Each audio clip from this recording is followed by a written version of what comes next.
안녕하세요. 저는 올해로 32을 맞이하는 결혼 7년차 주부입니다. 신은 참 공평하다는 말이 있죠? 아무리 완벽해 보이는 사람이라고 해도 그 이면을 잘 들여다보면 단점이나 흠결은 있기 마련이고, 공부를 잘해서 전국 수준으로 놀아도 그림은 못 그리는 사람이 있다든죠. 물론 제가 그렇게 멋지고 완벽한 사람이라는 뜻은 아닙니다. 오늘은 저의 결혼 이야기, 그리고 저의 시댁에 관한 이야기를 다른 분들과 공유하고 싶은 마음에 사연을 보내게 되었어요. 그러니 사실 완벽해 보이는 그 이면에 숨은 추악함과 부족함이란 제 시댁에 관련된 이야기가 되겠네요. 저희 가족은 제가 아주 어릴 때부터 외할머니, 엄마, 그리고 저 이렇게 세 분이었어요. 외할아버지는 제가 태어나기도 전에 돌아가셨고, 아빠도 제가 아주 어릴 때 돌아가신 탓에 기억도 희미합니다.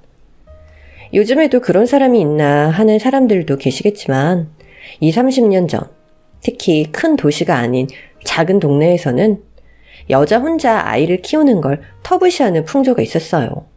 거기에 2대에 걸쳐 모두 남편이 일찍 죽고 말았으니 저희 엄마와 외할머니를 향한 손가락질은 다른 편모 가정에 비해 더욱 심한 편이었어요. 외할머니나 엄마와 함께 길을 다니다 보면 동네 어르신들이 딱 봐도 남편 잡아먹을 쌍이라며 대놓고 흉을 보던 것이 30이 넘은 지금도 생생하게 기억날 정도이니, 당시 저희 엄마와 외할머니가 받은 차별과 멸시가 어땠는지는 구구절절 적지 않아도 다들 상상하실 수 있을 거예요. 제가 태어난 곳이 아주 시골은 아니었는데도 불구하고 그런 나쁜 소문은 어찌나 빨리 돌던죠.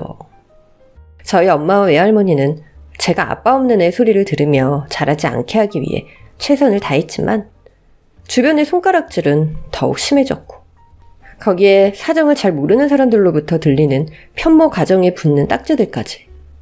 결국 외할머니와 엄마는 아무도 모르는 곳에서 사는 게 더 좋겠다고 판단해서 어린 저를 데리고 서울로 상경하셨어요.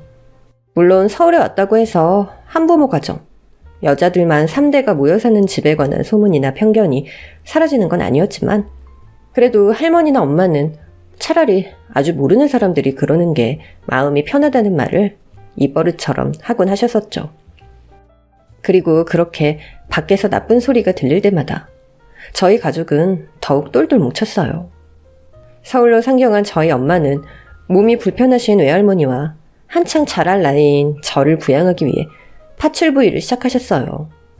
외할머니도 젊은 나이에 외할아버지를 먼저 보내고, 엄마를 혼자 키우느라 젊을 때부터 고생을 많이 하신 탓에 이곳저곳 몸이 아프지 않은 곳이 없었죠. 워낙 성격이 과묵하고 착하신 저희 엄마는 분명히 여자 혼자이므로 노인 1명과 아이 1명을 부양하는 게 쉽지만은 않으셨을 것임에도 하소연 한 번을 안 하시고 꿋꿋이 버티셨어요. 저 역시 그런 엄마를 보며 살아왔기에 매일 새벽같이 남의 집 일을 하러 가 까만 밤이 되어서야 돌아오는 엄마의 지친 등을 보면서 제가 어른이 되면 꼭 엄마와 할머니를 지켜주는 든든한 가장이 되어 살겠다고 다짐을 했었어요. 하지만 애석하게도 전 공부에는 별로 소질이 없더라고요. 사람마다 다 맞는 적성이 있고, 머리에 좋고 나쁨과 상관없이 공부도 적성이 맞아야 한다는데, 저는 공부가 도통 적성이 맞질 않았죠. 거기에 솔직히 우리 집 형편에 서울대 갈 정도로 머리가 좋은 것도 아니면서 대학을 가고 싶다 조르는 것도 철딱선이 없는 행동이라는 생각도 들었고요. 엄마가 열심히 일하면서 가족을 부양해 주신 덕분에 밥을 굶고 살 정도는 아니었어도 여전히 저희 집은 가난했으니까요. 엄마, 다음 주에 진로 상담 있는데 올 수 있어? 아, 벌써 그렇게 됐어? 아, 우리 딸이 벌써 앞길 걱정할 나이가 됐구나. 무슨 말을 해도 그렇게.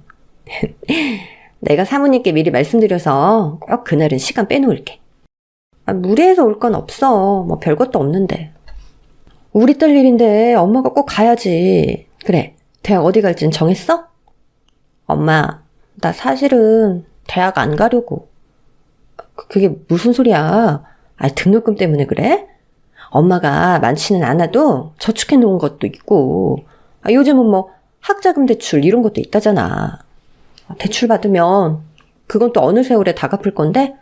그리고 나 솔직히 공부에 뜻도 없어. 차라리 그 시간에 기술 배워서 돈 버는 게 훨씬 내 적성에 맞는 것 같아. 이미 선생님하고는 이야기 다 끝났어. 당시 제 성적은 중위권 정도는 됐던지라 눈높이를 조금만 낮추면 괜찮은 대학에 못 갈 수준은 아니었어요. 선생님도 그 부분을 아쉬워하셨지만 넉넉지도 않은 형편에 어정쩡한 대학 들어가서 엄마 고생하는 시간만 늘리느니 차라리 취업을 빨리 하는 게 낫겠다고 이미 고2 때 마음의 결정을 내린 상태였거든요. 차라리 이렇게 될 줄 알았으면 처음부터 실업고 같은 데를 갈 걸 하고 후회할 정도였으니까요. 사실 인문계 고등학교를 나온 것도 저희 엄마와 외할머니가 본인들께서 가방끈이 짧아 이렇게 고생하고 산다는 생각이 강하셨던 분들인지라 저만큼은 잘 배워서 남부럽지 않게 좋은 직업 얻어 몸고생 덜하고 살길 바라셨던 마음이 크신 듯 했거든요. 하지만 날고기는 아이들 사이에서 내세울 것도 없는 제가 괜히 시간과 돈만 까먹는 것보다는 이게 훨씬 현명한 판단이라고 생각했어요. 그날 엄마는 처음으로 눈물을 보이셨습니다. 제가 대학을 가지 않기를 선택한 것이 다 우리 집이 가난한 탓, 아빠가 없는 탓이라고 생각하셨던 것 같아요.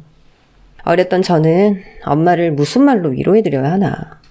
그게 아니라 오롯이 나만의 결정임을 어떻게 설득시켜 드려야 하나.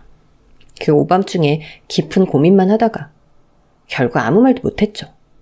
제가 좋아하는 일, 잘하는 일을 하면서 보란듯이 성공하는 모습을 보여드리는 게 10마디 위로보다 더 확실한 방법이라는 생각이 들었어요. 그렇게 전 고등학교 졸업 후 바로 진로를 결정했습니다. 당시 한창 바리스타 열풍이 불기도 했었고 저 역시 커피에 관심이 많았던지라 졸업하자마자 바리스타 학원에 등록하고 석 달 만에 자격증을 빠르게 취득해서 첫 직장에 취직할 수 있었어요. 처음에야 실수도 많았고 허둥대기 일수였지만 중고등학교 다니면서 방학 때 짬짬이 알바를 해본 스킬은 어디 안 갔는지 일머리도 바리스타로서의 기술도 나날이 늘어갔죠. 처음엔 좋은 학교 나와서 좋은 직업 얻어 좋은 신랑감을 만나길 바라며 걱정만 하셨던 외할머니와 엄마도 제가 길을 척척 개척해 나가는 것을 보시고는 안심하신 듯 했어요. 머리 쓰는 일만이 답이 아니라는 걸 전 10마디 말이 아닌 한 번의 행동으로 증명하고 할머니와 엄마에게 인정받을 수 있었던 거죠. 세상 누구보다도 소중한 저의 가족들이기에 엄마와 할머니의 인정과 응원만큼이나 저에게 중요한 건 없었으니까요. 저와 7살 차이 나는 지금의 신랑과는 그렇게 처음 매니저로 취직한 카페에서 만나게 되었습니다. 통역사 일을 해서 해외 출장에 잦았던 남편은 처음엔 저에겐 가끔 오는 손님 정도의 포지션이었어요. 나이 차이도 제법 나는 편이었는데다가 척 봐도 부티가 나는 사람이었기에 저와는 사는 세계가 완전 다른 사람이라는 생각에 부러워만 했었던 것 같아요. 그러던 어느 날 마침 손님도 없고 한적한 시간에 남편이 오랜만에 카페에 와서 커피 한 잔을 시켜놓고 책을 읽고 있는 걸 물끄러미 보다가 별 생각 없이 말 한 번 걸어본 것이 인연의 시작이었죠. 손님은 이 근처 사세요? 아니요. 왜 그러세요? 아니 꽤 자주 오시는 것 같길래요. 혹시 이 근처 사시는 분인가 해서요. 죄송합니다. 제가 괜히 혼자서 내적 친밀감을 느껴가지고 책 읽으시는데 방해했네요. 이 근처 사는 건 아니고 여기 커피 맛이 제 입맛에 잘 맞아서 시간 나면 꼭 들르게 되네요. 남편은 그렇게 말하며 부드럽게 웃었죠. 말하는 것에서 교양이 묻어나오는 사람이라고 생각했었어요. 그때 제 엉뚱한 모습이 호감형으로 다가왔던 모양인지 그 이후로 남편은 좀 더 자주 카페에 오게 되었고 개인적인 이야기도 나누는 사이가 되었죠. 제가 남편에 대해 알게 된 건 저보다 7살이 많다는 것, 제 예상대로 엄청나게 부유한 집안에서 자랐다는 것, 그리고 저와 마찬가지로 아버지가 일찍 돌아가셨다는 점이었어요. 아마 어릴 때 아버지를 여의었던 점이 공통점으로 작용해서 더 빨리 가까워질 수 있었던 것 같아요. 그렇게 몇 달이 지난 어느 날의 일이었어요. 한 2주쯤 단골 손님이 보이지 않았던 때였죠. 여느 때와 같이 늦은 저녁에 가게 마감을 하고 퇴근하는데 익숙한 사람이 가게 앞에서 기다리고 있더라고요. 주희 씨, 나랑 데이트할래요? 네? 주희 씨하고 나이 차이도 있고 나도 많이 고민했어요. 주희 씨는 한참 반짝반짝할 나이인데 나 같은 아저씨랑 엮여도 되는 건가 싶어서. 근데 밝고 활기찬 주희 씨 모습 볼 때마다 설레고 욕심나고 그래서 용기 내보기로 했어요. 남편은 지금 당장 결론을 내달라는 게 아니라 자기에게 데이트할 기회를 한 번만 달라고 했죠. 그렇게 저희는 교제를 시작했고 너무나도 다정하고 좋은 사람인 남편이 저도 욕심이 나기 시작했지만 배경의 차이라는 것을 무시할 수가 없었기에 큰 마음 먹고 남편에게 저의 속사정을 모두 털어놨어요. 아버지도 외할아버지도 일찍 돌아가신 것, 그 때문에 받아왔던 주변의 손가락질과 편견, 소문들에 관한 이야기, 그리고 남편과 하늘과 땅만큼 차이 나는 집안 수준 같은 이야기들을 모두 이야기했어요. 여기서 더 진지해지기 전에 솔직히 다 말씀드려야 할 것 같았어요. 저한테 실망 많이 하셨죠? 난 솔직히 주희 씨 처음 봤을 때 사랑 듬뿍 받고 자란 외동딸 타입이라고 생각했어요. 성격에 구김살도 없고 늘 생글생글 웃는 게 에너지가 넘쳐서 좋았거든요. 그럼 역시 내가 사람 보는 눈은 있다니까요. 네? 그렇게 어려운 환경에서도 주희 씨를 이렇게 멋지고 예쁘게 좋은 사람으로 키워내신 분들이니까 주희 씨의 할머니와 어머님은 정말 대단하고 현명하신 분들이라는 생각이 들어요. 주희 씨 이야기를 들으면 들을수록 마음이 더 굳어지네요. 저랑 결혼을 전제로 만나줄래요? 남편은 7살이나 어린 저에게 꼬박꼬박 존대를 써주며 저를 존중하고 아껴주는 사람이었어요. 말 그대로 교양 있는 사람이었죠. 그날 남편이 조곤조곤한 목소리로 해주는 이야기를 듣고 얼마나 많이 울었던지 몰라요. 그렇게 제 나이 25, 2년의 연애를 하고 요즘 시대에는 그 이른 나이라고 할 수 있는 나이에 결혼을 하게 되었어요. 하지만 역시 세상은 제가 생각하는 것처럼 호락호락하지 않았어요. 예비 시부모님을 처음 뵙는 상견례 자리에서부터 문제가 생겼거든요. 남편은 저와 결혼 이야기가 오가기 시작할 때부터 종종 저희 엄마나 외할머니를 만나 식사도 하고 이런저런 이야기를 하며 안면을 텄지만 시부모님은 도통 뵐 수가 없었거든요. 제가 어머님은 언제쯤 뵙는 게 좋을까요? 하고 물으면 남편은 조금만 기다려줘요 하면서 어쩐지 어머님께 인사드리는 것을 내키지 않아 하는 것 같았었는데 상견례 자리에서 어머님을 뵙자마자 그 이유를 알 것 같았죠. 안녕하세요. 처음 인사드립니다. 전 지호 씨랑 만나고 있는 강주희입니다. 어머, 혹시나 했더니 역시나네. 네? 아니, 이야기 들어보니까 외할아버지, 아버지 다 일찍 여의고 여자 3대가 같이 산다고 들었는데? 네, 맞습니다. 어쩐지 생긴 것도 3대가 똑 닮아서 드세게 생겼네. 어쩜 외모부터 팔자까지 다 외탁을 했나 보네. 어머니, 그만하세요. 할머님도 계신 자리에서 왜 이러세요? 어머머, 얘 눈 부라리는 것 좀 봐. 이래서 아들 자식 키워봐야 아무 소용 없다더니 여자 생기니까 애미 키워준 은혜도 모르고 지 여자부터 감싸고 든다니까. 어머니, 품위 좀 지켜주세요. 내 품위를 네가 왜 찾니? 언제부터 애미 생각해줬다고. 주희씨, 잘 들어요. 난 솔직히 이 결혼 추워도 찬성할 마음이 없었어요.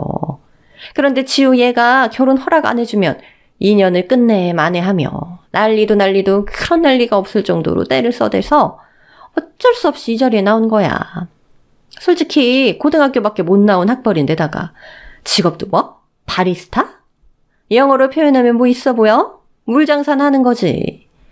거기에 외할머니부터 엄마까지 2대가 다 남편이 객사해서 아들도 못 낳고 딸 하나만 나와서 키웠다면서? 우리 집 손이 귀한 집이야. 누구 아들 인생을 조지려고 함부로 수저를 얹으려고 해? 네가 네 엄마나 외할머니처럼 네 남편 잡아먹지 말란 법 있어?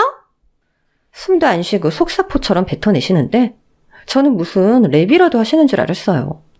어찌나 경황이 없고 당황스럽던지 제대로 알아들을 수도 없을 정도로 빠른 말에 입만 벌린 채 어버버거리고 있으니 예비 시어머니가 세기를 박으시더라고요. 결혼을 하고 말고 네 선택이야? 뭐 내가 인생 대신 살아줄 것도 아니고 30 넘은 아들내미한테 사사건건 이래라 저래라는 것도 우습잖아? 근데 결혼을 굳이 해야겠다면 이거 하나는 알아둬요. 이 집에서 며느리 대우? 그런 거 기대하지 마. 사람 대접이나 해주면 감사한 줄 알라고. 어머니, 제발 그만 좀 하세요. 아유, 얘는 왜 소리를 지르고 그래. 호러미 가정에서 못 배워먹은 여자랑 어울리더니 너도 닮아가니? 참지 못하고 가장 먼저 벌떡 일어난 것은 남편이었습니다. 남편은 사색이 된 할머니와 엄마를 챙겨 저와 함께 상견례 장소를 나왔어요. 정말 엉망진창인 하루였죠. 엄마와 외할머니는 시댁 사모님 뵙는 날이라고 없는 형편을 신경 써서 아침 일찍 미용실에 가서 꽃단장까지 하고 오셨는데 말이에요. 정말 죄송합니다. 어머니가 저런 분인 줄 알아서 제가 계속 차일피일 미뤘던 건데 그래도 저 믿어주세요. 주희 씨 고생시킬 일 절대 없도록 제가 모든 것을 걸고 지키고 행복하게 해줄 수 있습니다. 남편은 그렇게 말하며 식사 자리를 망쳐 죄송하다고 고급 중식당에 우리 가족을 데리고 가서 식사 대접을 따로 했죠. 하지만 솔직히 그 상황에서 목구멍에 밥이 들어가는 사람이 어딨겠어요. 남편이 워낙 좋은 사람인데다 할머니와 엄마에게도 깍듯이 대했기에 앞에서 대놓고는 말하지 못했지만 할머니는 굉장히 화가 많이 나신 상태셨죠. 난 이 결혼 반대다. 아니 돈이 많은 뭐하니? 배운 게 많은 뭐해? 인간 됨됨이가 글러먹었잖아. 아니 나하고 네 엄마가 널 어떻게 키웠는데. 너 저 집에 시집 가면 어떤 취급 받을지 뻔히 알면서 아니 못 보낸다 나는. 역시나 할머니는 집에 들어오자마자 노발대발 하셨습니다.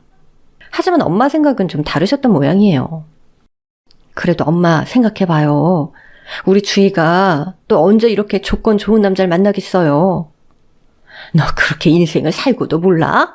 아니 돈이 다가 아니라는 걸 네가 알고 내가 알고 주희도 알잖냐. 결혼이 어디 두 사람이 좋다고 끝나는 일이야? 결혼은 집안 대사야. 그런데 저 집 최고 어른이라는 여편네 상태가 저래서 우리 주희 시집살이 당하고 구박받는 꼴 나 못 봐. 그렇게 밤이 늦도록 두 분은 설전을 이어가셨죠. 저는 제 방에 있었기에 두 분의 대화를 다 듣지는 못했지만 엄마가 결국 외할머니를 설득하신 듯 했어요. 밤이 늦어서야 제 방에 조심스럽게 들어오신 엄마는 그런 말씀을 하셨어요. 주희야, 난 네가 이 결혼 했으면 좋겠어. 그래도 엄마, 예비 시어머니 되실 분 봤잖아.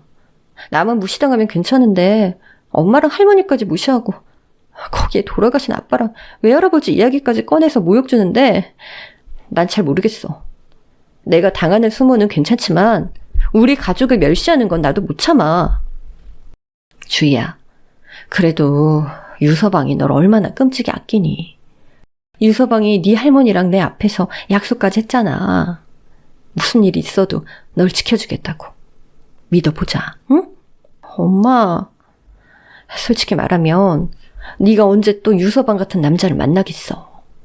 물려줄 것 하나 없이 고생만 시키고 살아온 게 엄마는 너무 한이래. 이 엄마랑 할머니 걱정 같은 건 하지 말고 네 인생 두 발 쭉 뻗고 사는 거. 그게 할머니랑 엄마 소원이야. 응? 난 네가 엄마나 할머니처럼 또 고생하고 사는 걸 못 봐. 엄마가 그렇게까지 말하는데 저도 더 고집을 피우기도 어려웠죠. 거기다 남편에게 우리 관계를 다시 생각해봐야겠다고 말했더니 남편은 남편대로 또 저에게 10분에 한 번씩 메시지며 전화를 해대면서 자기가 정말 잘할 테니 우리 둘만 생각해달라고 계속 설득했어요. 그렇게 결국 저는 결혼을 하게 되었습니다. 남들은 생애 가장 행복한 날이 되어야 할 결혼식. 전 식장에 입장하기도 전부터 걱정거리만 태산이었죠. 그리고 우려는 현실이 됐어요. 시어머니는 제가 시댁에 들어가 살기를 바라셨지만 남편은 그랬다가는 제가 식모살이나 하게 될 것이라는 걸 누구보다도 잘 알았기에 시어머니의 말을 듣지 않고 친정에서 최대한 가까운 곳으로 신혼집을 마련했어요. 거리가 멀면 괴롭힘도 없을 거라고 생각했던 거죠. 하지만 그건 정말 아니란 생각이었습니다.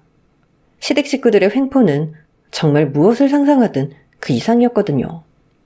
시댁에서 남편은 유일한 남자였어요. 아버지가 일찍 돌아가시고 가족은 남편과 5살 차이가 나는 누나와 시어머니뿐이었고 남편의 직업이 통역사이다 보니 해외 출장이 잦은 편이었죠. 남편은 결혼 전 저희 가족에게 약속한 것처럼 늘 최선을 다해 절 보호해 주었고 결혼 전보다 더 다정하고 멋진 남편이 되어주었지만 남편이 해외 출장을 간 사이에는 절 보호해 줄 사람이 없었습니다. 시누이와 시어머니는 남편이 출장 간 사이를 틈타 신혼집에 찾아와서 온갖 행패를 부렸고요. 솔직히 말해 전 시어머니보다 시누이가 더 어려웠어요.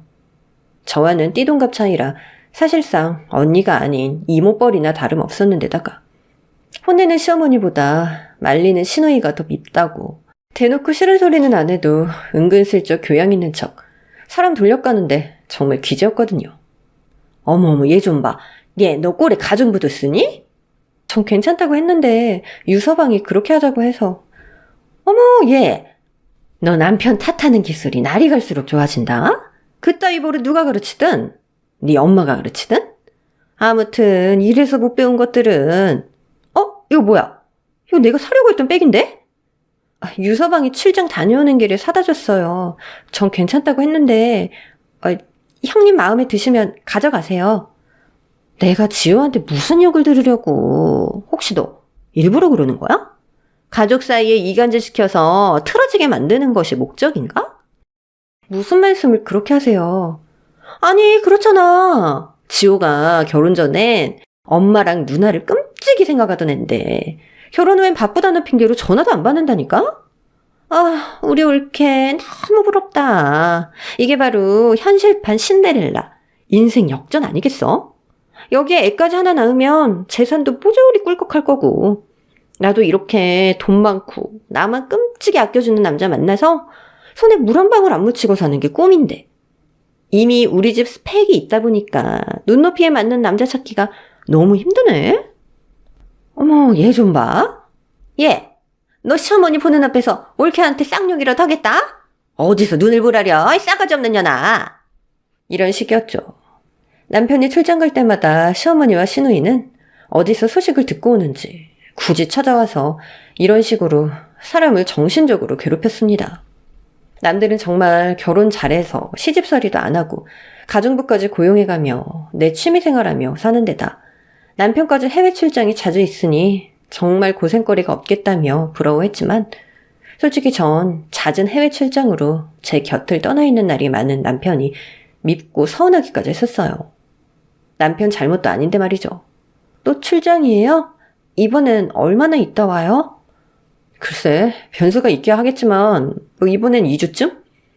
남들은 남편이 일 열심히 해서 돈 많이 벌어다 준다고 부럽다고 하지만 난 당신하고 더 많은 시간을 보냈으면 좋겠어요. 나도 당연히 같은 마음이야, 여보. 하지만 장모님과 외할머님께 약속한 걸 지키기 위해서 또 당신 고생 안 시키고 호강시켜주기 위해서 열심히 일해야지. 언젠가 우리에게 내려올 천사를 위해서라도 더더욱. 그러지 말고 이번에 출장 다녀오면 한동안은 오프일 것 같은데 장모님이랑 외할머님 모시고 어디 여행이라도 다녀올까? 할머님 연세가 있으시니까 너무 멀리는 말고 제주도 정도면 딱일 것 같은데? 아니면 가까운 태국도 괜찮고.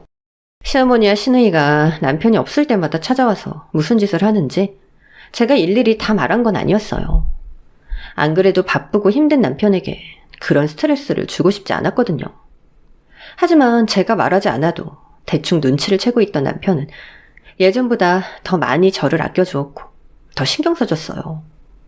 한국에 있을 땐 엄마와 외할머니를 모시고 식사하거나 쇼핑하면서 저희 가족도 많이 챙겨주었죠. 시어머니와 시누이가 찾아와서 정신 공격을 할 때마다 이혼 생각이 불쑥불쑥 치솟아 올랐지만 전 저에게 모든 걸 헌신하는 남편과 저희 가족을 생각하면서 꿋꿋이 버텼습니다. 모두 저렇게 힘들게 고생하면서도 행복을 위해 노력하는데 내가 나 혼자 편하자고 이기적인 선택을 해서는 안 된다고 생각했죠. 특히 해준 것 없이 고생만 시킨 딸이 드디어 좋은 배필 만나 고생 덜하고 살 수 있게 되었다며 이제 여한이 없다고 식장에서 내내 기쁨의 눈물을 흘리시던 엄마의 모습이 아른거려서 차마 이혼의 이응자도 꺼낼 수 없었어요. 하지만 굳센 마음만으로는 해결할 수 없는 현실적인 문제도 얼마든지 있는 법이었죠. 결혼 2년차가 되던 해의 일이었습니다. 그날도 역시 남편이 해외 출장 간 틈을 타 시어머니와 시누이가 신혼집에 쳐들어왔죠. 그때 마침 얼마 전 외할머니가 저에게 전화해서 요즘 엄마가 도통 기운도 없는 것 같고 무슨 약 같은 걸 먹는 것도 같다고 말씀하신 게 너무 걱정되고 그래서 엄마 몰래 깜짝 선물을 해드리려고 보약을 한 첩 지으면서 할머니 것도 같이 지어뒀는데 하필이면 시누이와 시어머니가 그걸 보신 거예요. 이게 진짜 보자 하니까 아니 내 아들이 쎄 빠지게 벌어온 돈 친정에 해다 바치고 있었니? 엄마 그러지 말고 지호한테 통장 내역 좀 확인해보라 그래. 요즘 뉴스 보니까 꽃뱀 같은 년들이 스리슬쩍 재산 빼돌려서 해먹는 경우 엄청 많다더라. 어디서 남의 인생에 무임승차를 해서는 등골에 빨대 꽂아 골수를 빼먹는 걸로도 모자라서 네 애미며 할미까지 알차게 챙겨 먹으려더라. 저희 엄마가 요즘 몸이 너무 안 좋으신 것 같아서 보약을 지었어요. 많이 비싼 것도 아니고 유서방 허락은 당연히 먼저 받았어요. 이게 어디서 따박따박 말대꾸야. 지우도 그래. 지 엄마한테는 비타민 하나 안 사주면서 장모의 외할머니까지 지 처가 식구들은 엄청 챙기네. 누나인 나도 걔한테 뭘 받아본 게 억만년은 된 것 같은데. 야, 대체 어떤 스킬로 꼬셨는지 나도 좀 알려줄래요, 옳게? 나도 좀 배워서 남자 꼬시는 데 좀 써먹게. 얘 아서라. 어디서 그런 천박한 짓거리를 배우려고 그러니? 우리 딸은 그런 짓 안 해도 다 수준에 맞는 배필이 나타나게 되어 있단다. 에이, 그래도 저 외모에 저 스펙에 이 정도 남자 꼬실 수 있는 기술이면 엄청난 게 있지 않겠어? 혹시 알아? 내가 그 기술 배워가면 재벌 이사랑 만나질지? 얘도 참. 그런 모욕적인 언사를 들으면서 전 뭘 했냐고요? 주먹 꾹 쥐고 참았습니다. 이 또한 지나가리라 하면서 속으로 연불이나 외웠죠. 그런데 그날은 도저히 참을 수가 없었어요. 아니, 네 엄마라는 사람도 그래. 요즘 일도 안 한다며? 지호가 벌어다주는 돈으로 생활비까지 대준다면서. 아니, 무슨 거지 집안도 아니고 이렇게까지 해, 보통? 교양도 품위도 자존심도 양심도 염치도 없나? 엄마가 저 키우시느라 젊어서부터 고생을 많이 하셔서 몸이 좀 많이 안 좋으셔서 쉬고 계신 것 뿐이에요. 그렇다고 엄마랑 할머니가 사치를 하시는 것도 아니고 저도 조만간 일해서 애는 안 낳을 거야? 너 애 낳을 계획은 있니? 그나마 네 장점이라고는 젊은 것 뿐인데 30 되기 전에 애는 하나 낳아야 될 거 아니야. 하긴 너 닮은 애 나올까 그것도 겁나긴 한다만. 어머니 말씀이 너무 심하신 것 같아요. 나 참 진짜 어디서 배워먹은 꼬라지야? 눈에 훤하다. 너희 엄마 너희 외할머니도 이런 식으로 호구 같은 남자 하나 꼬드겨서 빼먹을 거 다 빼먹고 혹사나 시켜서 남편 잡아먹은 거 아니야? 어머 엄마 그건 좀 심하다. 아니 내가 뭐 틀린 말 했니? 이것들 하는 꼬라지를 봐. 뭐 그것도 그렇긴 하지. 정말 절 모욕하는 건 참을 수 있었지만 엄마와 할머니를 조롱하는 건 참을 수가 없었습니다. 당장 내 집에서 나가주세요. 엄마? 내 집? 여기가 왜 네 집이야? 내 아들 집이지. 유서방 명의로 된 집이니까 배우자인 제 집이기도 하잖아요. 제가 지금까지 유서방 체면, 저희 엄마와 할머니 생각해서 꾹 참으며 살았지만 저도 더 이상 못 참겠어요. 누군가에게는 별 볼 일 없는 사람일 수 있겠지만 저에겐 세상 누구보다도 유서방보다도 소중한 가족이에요. 저랑 유서방이 이혼하길 바라세요? 그렇게 해드릴 테니까 당장 여기서 나가세요. 안 나가면 주거 침입 및 태거 불응으로 고소하겠어요. 어머, 얘가 드디어 미쳤나? 엄마, 일단 나가자. 얘 완전 눈이 돌아버린 게 사람 한 대 치겠어. 제가 길길이 날뛰기 시작하니 경찰이라는 말에 겁이 나긴 했던 모양인지 두 사람은 부랴부랴 돌아갔습니다. 전 당장 남편에게 전화를 걸어서 이 문제를 이야기할까 했으나 저를 위해 2억만리 타국에서 고생하고 있을 그 사람이 눈에 선해 꾹 참고 있다 귀국했을 때 이야기했어요. 뭐? 그런 일이 있었는데 왜 나한테 바로 말을 안 했어? 어떻게 이야기해요. 당신 고생하는 줄 뻔히 알면서.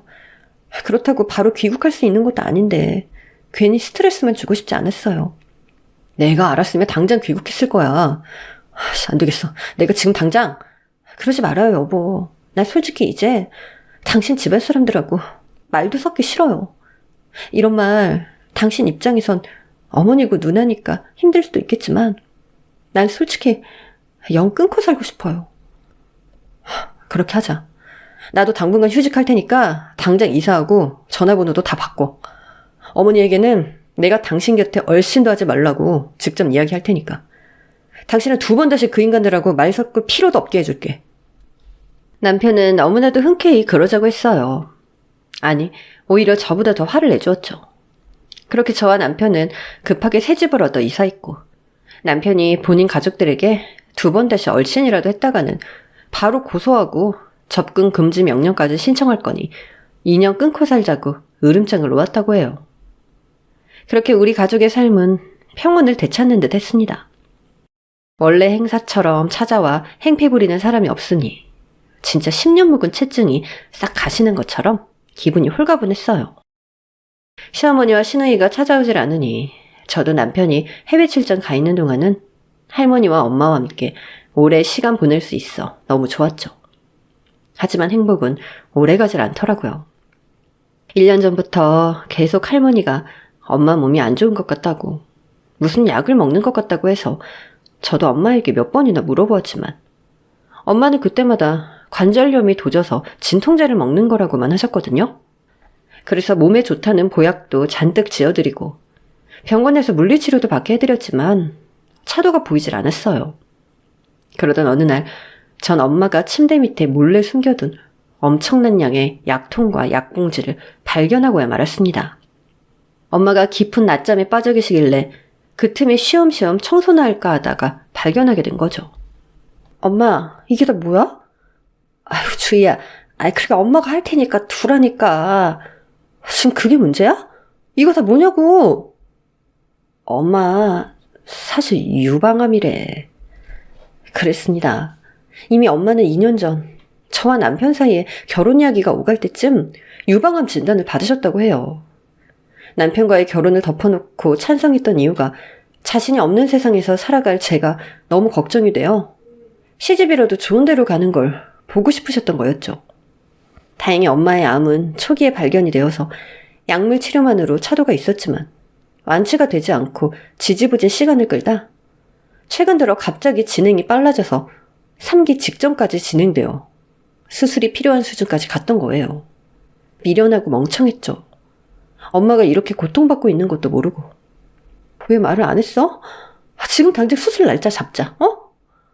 끝까지 너한테 피해만 주다 가는 못난 애미 되기 싫어서. 보험이라도 하나 야무지게 넣어놓을걸. 아니, 사람 목숨이 오가는 상황에 왜 궁상맞게 돈 걱정인데. 전 엄마를 안고 펑펑 울었어요.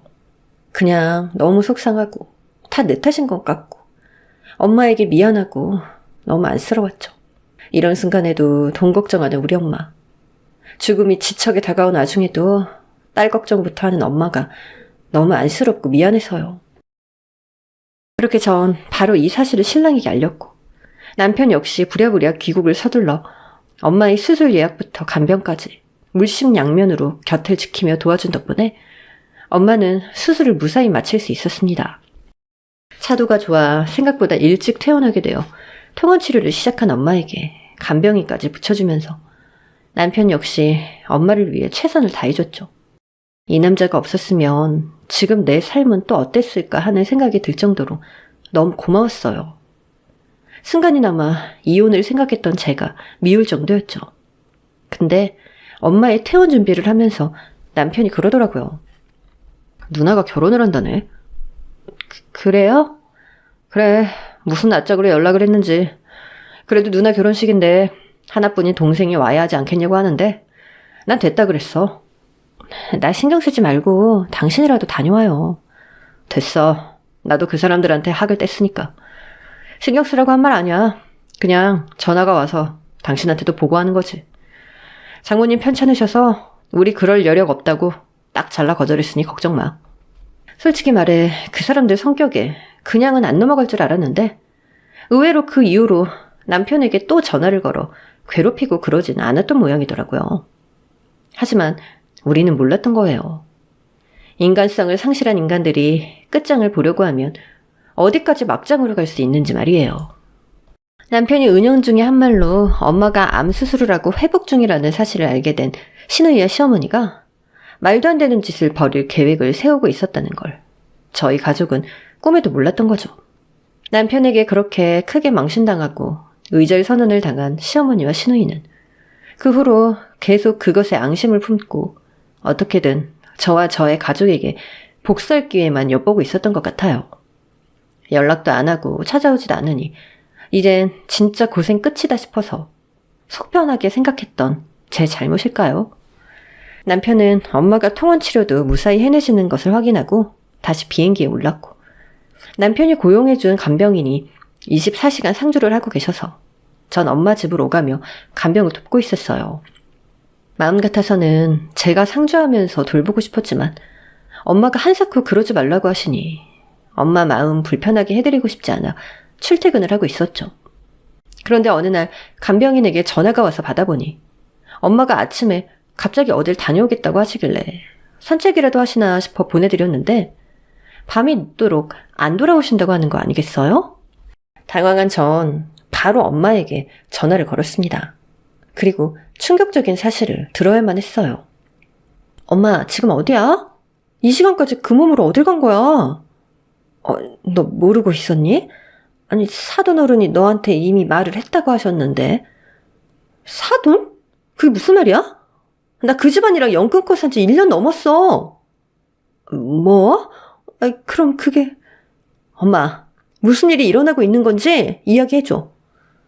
정말 기도 안 차더군요. 엄마가 괜히 신경 쓰는 게 싫어서 엄마에게는 시댁과 연 끊었단 말을 제가 하지 않았었는데 그게 잘못이었나 봐요. 엄마가 암수술 후 회복기간에 들어갔다는 걸 알게 된 시누이와 시어머니. 아니 이것들이 이걸 이용해서 엄마에게 안갚음하려고 술을 썼던 겁니다. 엄마에게 전화해서 심증을 떠본 뒤 엄마가 사실을 잘 모르고 있다는 걸 이용해 지 딸이 결혼했는데 일손이 부족하다며 스몰 웨딩이라 남편 될 사람 쪽 고향에서 잔치를 벌일 거라며 엄마한테 사돈이 그래도 파출 부위를 오래 했으니 이런 일은 잘하시겠죠? 이미 며느리한테는 이야기 다 하고 허락 받아놨으니까 와서 음식 좀 도우세요. 물론 일당은 드릴게요. 이랬다는 겁니다. 제 남편에게 팽당한 처지라는 건 꿈에도 몰랐을 저희 엄마는 괜히 거절했다가는 며느리인 제가 더 밉보여 괴롭힘 당할까봐 말도 못하고 아픈 몸을 이끌고 갔던 거예요. 당연히 제가 알고 있을 거라고 생각했으니 아무한테도 말을 안 하고 간 거죠. 더 기가 찬 건 따로 있었습니다. 하루만 도우면 될 줄 알고 갔더니 무슨 망할 놈의 잔치를 3일이나 한다면서 엄마를 붙잡아 둔 데다가 수고비랍시고 5만 원짜리 하나를 쥐어주었다고 합니다. 그것도 3일분 일당을 선불로 줬다면서요. 진짜 미친 거 아닌가요? 정말 입에서 온갖 쌍욕이 다 나오는데 엄마 앞이라 참았습니다. 일단 알았어 엄마.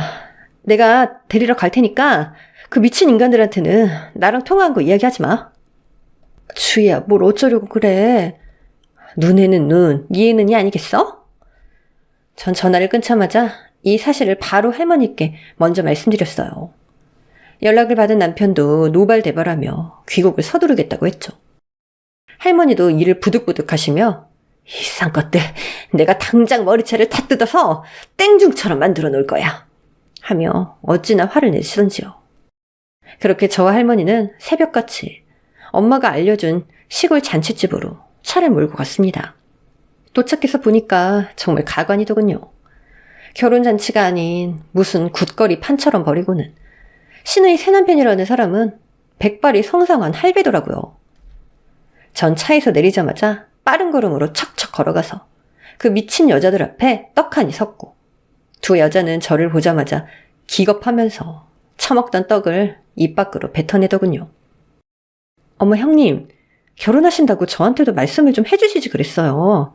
그럼 제가 형님 동생이 힘들게 번 돈으로 혼수라도 비싼 거 하나 해서 보내드렸을 텐데. 어머, 네가 여긴 어떡해. 아니 이게 미쳤나? 아니 부르지도 않는 잔치집에 감히 어디라고 안 부러워? 이래서 애비 없이 대충 배우고 자란 것들은. 그때였습니다.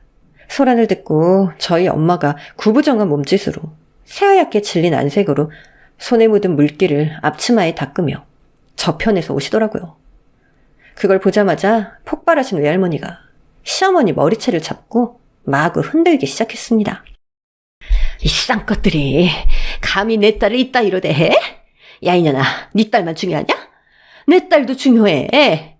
똑같이 내 배 아파 낳은 내 딸내미, 한평생 고생만 하다가 몸까지 아픈 내 딸내미를 니년들이 감히 어디 할 짓이 없어서 암 수술한 지 한 달도 안 된 환자를 데려와서 이 지랄을 해.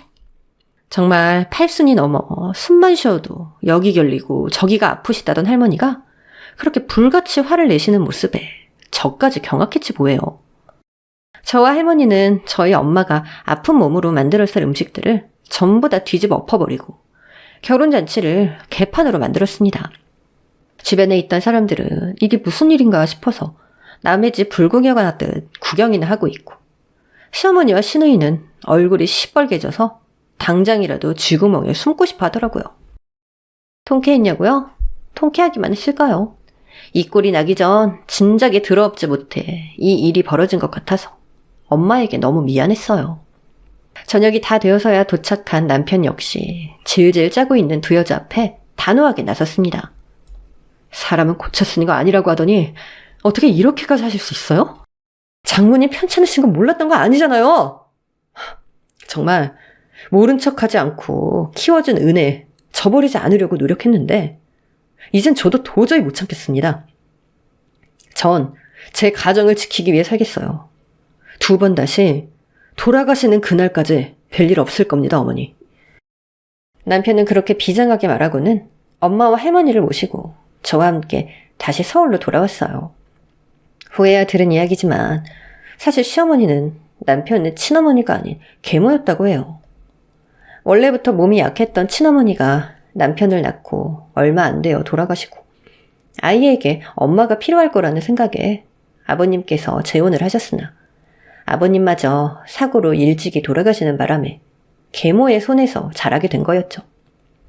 시누이 역시 시어머니가 재혼하며 데리고 온 딸이었기에 피 한 방울 섞이지 않은 사이라고 하더라고요. 사람 됨됨이가 좋지 않은 건 옛날부터 알았지만 그래도 딱히 학대하며 키운 건 아니기에 도의는 지키며 살려고 했는데 도저히 안 되겠다고 말하는 남편의 모습이 얼마나 서글퍼 보이던지요. 그리고 남편은 새로 구한 지 오래되지도 않은 집을 다시 내놓고 이민 준비를 시작했어요. 사람은 고쳐 쓰는 것이 아니니 저 인간들이 언제 또 나쁜 마음 품고 찾아올지 모른다고 다시는 찾을 수 없는 곳으로 가자고 말이에요. 그렇게 저와 남편은 엄마와 할머니까지 모시고 미국 캘리포니아로 이민을 왔습니다. 남편의 본래 직업이 통역사인지라 이곳에서 직업을 구하는 것이 그리 힘들지는 않았고 할머니와 엄마는 늙음하게 머리가 굳어 힘들긴 하지만 더듬더듬 영어 한자 배우는 낙으로 요즘 하루를 보내고 계세요. 저요? 저도 좋은 소식 두 가지가 있어요. 하나는 올가을에 드디어 기다리던 첫 아이를 만날 수 있다는 사실과 이곳 캘리포니아에서 작은 카페를 하나 차릴 계획을 세우고 있다는 거예요. 아, 얼마 전에 여기 번호는 또 어떻게 알았는지 그 인간들에게 전화가 오긴 했었어요. 남편이 전화 받는 것도 짜증난다고 하길래 제가 대신 받아서는 제가 그동안 당했던 서름 그대로 쌍욕으로 되돌려주고 대답도 듣지 않고 끊어버렸지만요. 참 인간들이 포기도 모르고 반성도 모르죠? 이양만리 타국에서의 이민 생활이 늘 순탄한 건 아니지만 우리 가족은 오늘도 각자의 위치에서 최선을 다하고 있습니다. 할머니와 엄마 그리고 남편과 태어날 우리 아기까지. 우리 5 식구가 늘 씩씩하고 화목하게 살아갈 수 있도록 응원 부탁드립니다.